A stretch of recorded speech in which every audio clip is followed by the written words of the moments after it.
I'm here next to a 1/10 scale model of the mighty Swedish warship Vasa. Built in the 1600s at the height of Swedish imperial power and meant to be a symbol of the strength of the country. And the king was at this point on the other side of the Baltic, already campaigning in wars or continuing to campaign in wars, anxious for the Vasa to be completed and to bring him 300 soldiers which were going to come and reinforce him.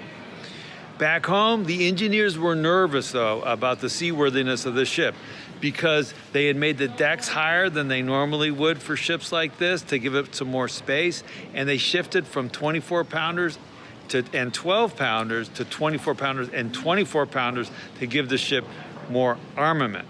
Sure enough, when the ship got underway, she had sailed less than a mile in about 20 minutes, fired her guns in salute, a puff of wind came, tipped her over, and she capsized in Stockholm harbor, where she rested for 300 years. And here's the actual ship behind me. She was found and resurrected and is in a museum in Stockholm. So there's a thing called the Vasa Syndrome.